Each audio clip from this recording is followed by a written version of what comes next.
helping arranging this wedding. It 100% certainly wouldn't have happened without your help liaising with the venue and the caterer. So thank you very much. And thank you for welcoming me into your family and your hospitality and your continual hospitality and welcoming me into your house. Although I will say I'm yet to be invited in through the front door.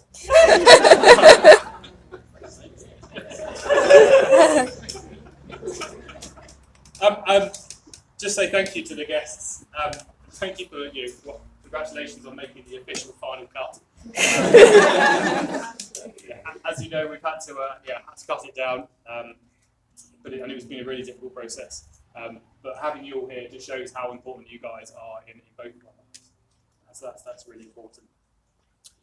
Bridesmaids, just like to thank Celia, Jane, Robin, not only for helping my wife get ready this morning, but also looking so magnificent himself, which probably wasn't a huge effort compared to myself that took hours of pruning.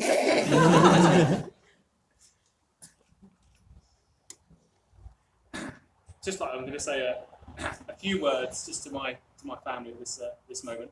I just want to say thank you to my mum for everything, which encompasses a lot. There's a reason why I've grown up to be a fairly successful civil engineer. As you heard, I've been accepted into Sandhurst, and it's written here, turned into a generally awesome chap who has managed to woo this one. And that's down to you, Mum. I want to say thank you for putting up with me during the highs and the lows of my life. I know I've not been easy to live with at times. Don't understand why.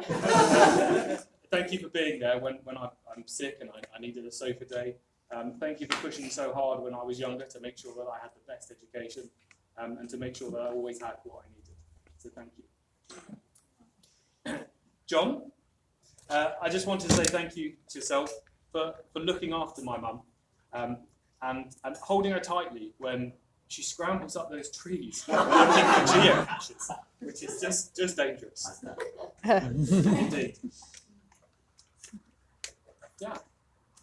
I want you to know how grateful I am that you have worked so incredibly hard over the years to enable Helen and I to have those little extra nice things when we were younger. You certainly put in the hours, and it's much appreciated. And I want you to know how much I treasure spending time with you. Be that shoveling aggregate to build a new concrete base again, or working late into the night to ensure that my first car was road legal and had an MOT, so that I didn't lose my licence having just got it. For drinking far too much tea at the garage while just talking nonsense. You have taught me that I can fix or build anything, which helps me, at work and in life. And it really, really is your fault that I've got the pin scanner.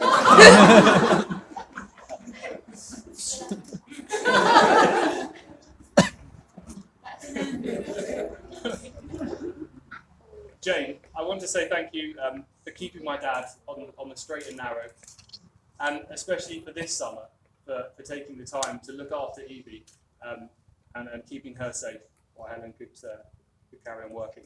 And now a little unusual, I'm going to ask my sister to stand up.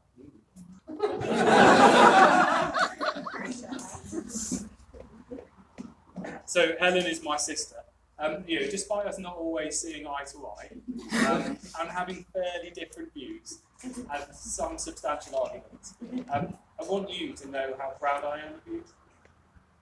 Helen is a nurse and has spent quite a lot of time in a central London A&E department sticking people back together and thoroughly enjoying it. And you're now a nurse practitioner, which is amazing. You've got an amazing, nurturing personality, and you always think of others before yourself. Don't cry.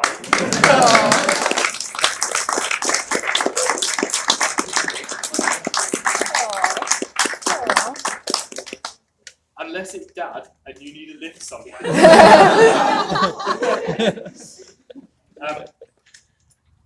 And that means that you are being the most amazing mum to Evie, who is being. Oh, it's just outside there. Who you are bringing up, and it's thanks to you that she's turning out to be an amazing, amazing young lady. So thank you.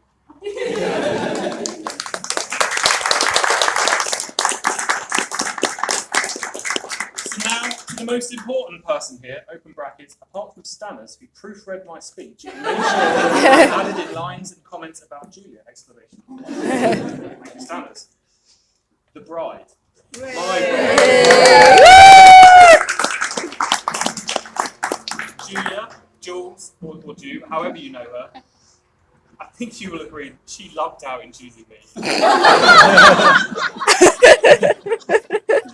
I'll take you back to June 2018. We think it's June 2018. We can't quite remember. I've been chatting to this fairly cool person on a internet date. And was quite chuffed when she agreed to meet me and we would have our first date. Now, as you know, I'm in the military and we are always on time. Yep, 5 minutes totally. early, in fact. However, I have inherited my dad's timekeeping. And I was a little bit late. So late, in fact, 45 minutes. Yes. The pub had closed, and I knew that I needed to improvise and pull out an amazing first date to impress her, which I think I must have done, because the last 2.5 years have been the most amazing time in my life. I think we fit so well together. You are great with money. I spend money. You are on time. I am getting better at being on time. I love everything about you. I love you, and I'm overjoyed at the prospect of being with you forever. So, ladies and gentlemen, if you could please be upstanding and raise your glasses and